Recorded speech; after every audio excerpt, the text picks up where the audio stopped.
Welcome, everyone, to the Real Whovians Cast Unlimited Episode 7. I am your host, Matrix Lord 212, and I'm with Connor Smith. What's up, Connor? Hello.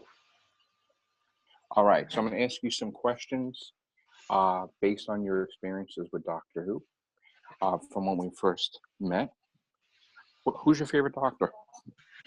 Well, up until I saw Capaldi, I would have to have gone with Matt Smith, but definitely Capaldi at the minute, yeah. Okay, so Capaldi right now is your favorite Doctor. Yeah. What is your favorite episode of Series 8? I'd have to go with Listen or Dark Water, but I favour Listen more because it is a great episode. Okay. Now, what entices you about Peter Capaldi? What type of emotions, mannerisms, body language? Well, you see, I think this has been brought up before, but he was in a TV show that both me and Connor F watch called The Thick of It. And he played a character called Malcolm Tucker, big, sweary guy. And it's as soon as he was announced, I thought, oh my God, Malcolm Tucker is the Doctor. And it's just a shame. Right, I'm familiar with that. I'm familiar with that as well, where he was really tough. And I said, oh my God, he is going to be the beast, man. He's really going to scare the crap out of these villains, yeah. And what's good about Peter Capaldi is he doesn't hold back. He can do angry really well. He doesn't care about shouting at a companion. In Listen, he screamed at Clara, and you wouldn't have seen Matt Smith or any other Doctor. Well, I think the Ninth Doctor would have done that. But yeah, he is a beast. Overall, like, he is a good Doctor. He's a good guy. He means well and everything. But, you know, the threats are getting more serious. And he needs to be serious. He needs to lie. He needs to do whatever he can. And if it means his companions are in danger, he will be screaming and do as they're told. Which I really like the eyebrows and when he starts getting cross.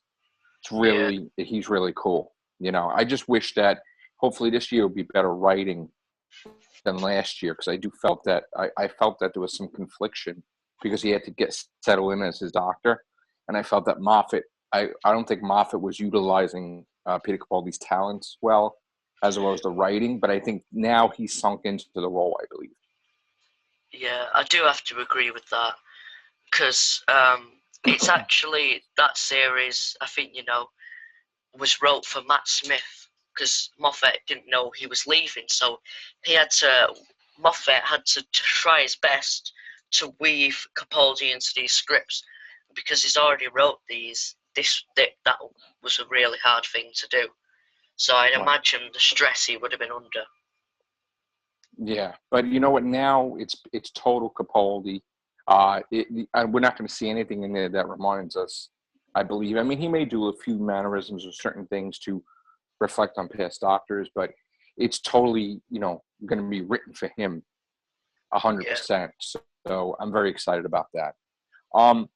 Talking about your favorite Doctor, what situations would you put Peter Capaldi in? Who would you have him face, and why? I would have Peter Capaldi go up against Silence, and this is a really funny. I was thinking about it because both the Silent and basically Capaldi are tall, dark figures, and to see those two facing off not two, but to see them facing off would be brilliant. But I don't think they should bring the Silent back just yet. At least leave it. But either that or I'd put him against the Master. But you see, don't get me wrong, I do like Michelle Gomez as Missy, but I like her as Missy. I don't like her as the Master. I'd rather them cast someone as the Master and she's like another character and she's filling in for the Master basically. And I'd rather have because it was up until Roger died, obviously the third Master. I cannot pronounce his second name for the life of me. Delgado. Yeah, the one. I always get it wrong. Okay. Up until he died, there was supposed to be an episode where it was revealed that the Doctor and the Master were brothers, but that never happened. so they just wrote a different episode. And to think that the Doctor kissed Missy, and they're supposed to be siblings, it's not right, to be honest. Right, I agree. Now, what I would do is if I was doing an episode of Doctor Who with Peter Capaldi, I would do play on the old-fashioned one villain's going after the Doctor and the other villain's going after the Doctor, and none of them know of each other in the same episode. And then there's a conflict being we could have the Silence with Madame Corvarian, and we could have the Weeping Angels. And the Weeping Angels zap Madame Corvarian back in time. And then the Silence deal with the Weeping Angels, but they've never faced each other. And it's like Peter Capaldi's caught in the middle as the Doctor, because here it is, they were going after him, but now they're totally focused on each other. Yeah. And it would be amazing seeing the Weeping Angels and the Silence at the same time. And then you could have the Daleks just show up and blast them both. So that would be pretty cool. Okay, so who is your favorite companion? Oh, that's a tough one. Sarah Jane. Sarah Jane, definitely, because I've seen loads of the classic episodes, and I watched Sarah Jane Adventures growing up, and I love that. So definitely Sarah Jane. Did you like the Doctor Who episodes in Sarah Jane, where like, it was Matt Smith's Doctor and David Tennant was in there also? The Death of the Doctor and the Wedding of Sarah Jane, I remember. I think it's the other way around, yeah. But yeah, I remember those episodes quite well. They were brilliant episodes. Yeah, and I love it that Russell T Davies actually got to write for Matt Smith. I was very happy about that, and especially Katie Manning was in it, Joe Grant, who gave us a shout out before. So really love her as Joe Grant, and I hope we get to see her again. Yeah, I do. Because not to basically what's the word? I can't think of the word. Not to dishonour Elizabeth Sladen, but I felt like they focused too much on Sarah Jane, and they could have brought more companions back. But wasn't there a picture a while back? Oh, it wasn't a while back. It was a few weeks ago with the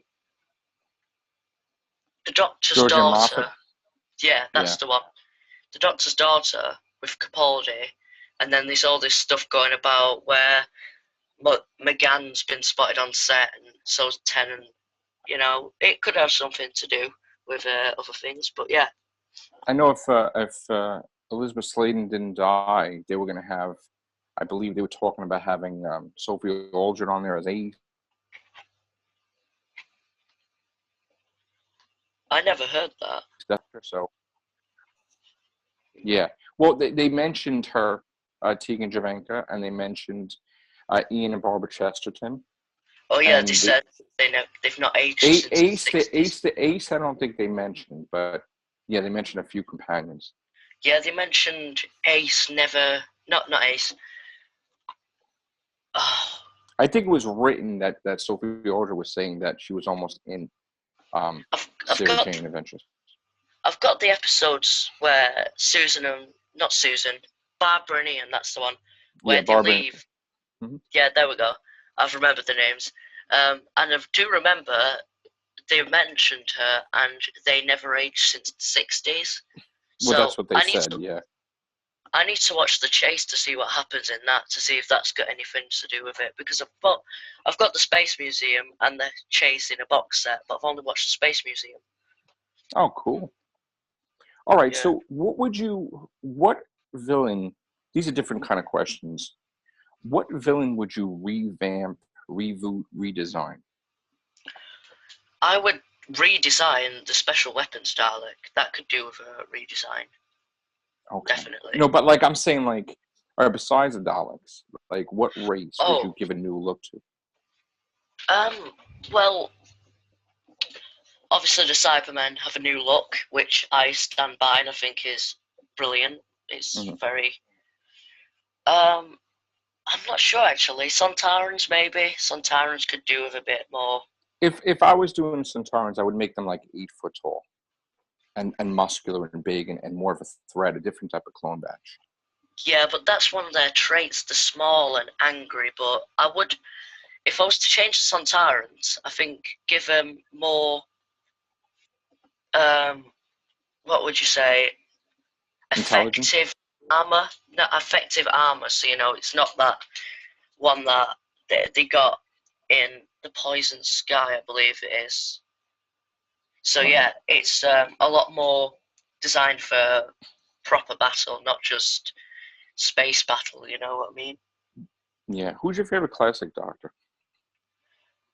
Do you know what? I'm going to say this, and everyone's going to say, jumping on the bandwagon, 100% Tom Baker. He is the first episode of Doctor Who I watched was with my dad, way back when I was a kid, and I remember him telling me this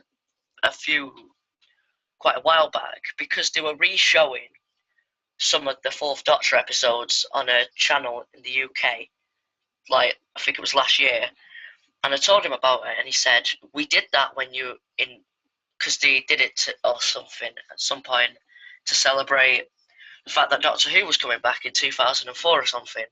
So apparently I've watched Robot, Genesis of the Daleks, all these episodes, and I can't remember them. But they That's did, okay. Half the times, I'm older, and I haven't seen certain episodes in many years. So, yeah, for me to like just immediately access my data bank and try to place the episode, not that I'm getting senile, but takes me a little while too. So yeah. it's not like a click of a link or something. I mean, Yeah, so I think it's a tie between Tom Baker and Patrick Troughton actually, because my favourite Patrick Troughton is definitely The Invasion. I just love that one. I've watched it so many times. right. Now, we're hearing things, on and off that Sean Pertwee had dressed up like his dad a couple of times, and also that he is like friends with Peter Capaldi. What are the odds that Sean Pertwee will play the Third Doctor in an adventure, maybe in Series 10? That'd be brilliant. I mean, he's a great Alfred in Gotham. He is a great actor. I've seen him in. I've seen him in a lot of things actually. He was in something and he played Caesar.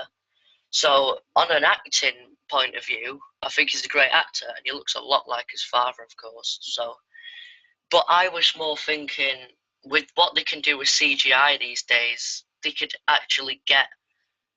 If they were to do something with Tom Baker, they could get Tom Baker to do the voiceover, but yeah, have Sean Pertwee play his dad. But I'm not sure many people will be happy with that. Right. That's brilliant. Yeah, I know. I know he's doing Gotham right now. All right, Connor Smith, I have to go. It's been amazing. I will see you on the regular YouTube Real Whovians cast, probably on the weekend if you're free, because we have a lot to talk about on Series 9. Okay. So thank you very much, sir. And I also want to give you a shout out because you did a wonderful, wonderful article for Movie Pilot on the Real Whovians cast. And to let you know, a follow-up on your article, I am in communication with the Guinness Book of World Records on and off. And after your article, it kind of brought some notice to the claim about me having the most podcasts and videos. So I will give you guys an update on that in 3 weeks and let you know what happens with that. But, everything helps. And you know what, Connor? You really gave him a little bit of a push. So I do thank you very much. Wonderfully written article, and I look forward to more stuff from you in the future. I can't wait to see what you do as a writer because that article was amazing. So thank you very much. You're welcome. Thank you for having me on. All right. So, and that's what we're going to do with the Daily Motion exclusive. The goal of the Unlimiteds, of course, is to show everybody having their own time to get to talk about Doctor Who without being interrupted, just me and one person. So every number of the Unlimited will basically be counting the amount of members that we have also, because every episode will be a new person. So we have a lot of members, and it's going to take me quite a while to get through our members on here. But we'll always have new members too, so the show won't get stale. So I want to welcome again our Daily Motion subscribers, and our YouTube subscribers are welcome to watch Daily Motion as well. Sometimes we'll have some crossover theories like the Blink, where we went in the Daily Motion cast, and then carried it over into the YouTube. So I hope you guys subscribe and like and enjoy. All right. Thank you very much, Connor Smyth. It's been a pleasure. Thank you. Bye-bye. Take care. Bye for now.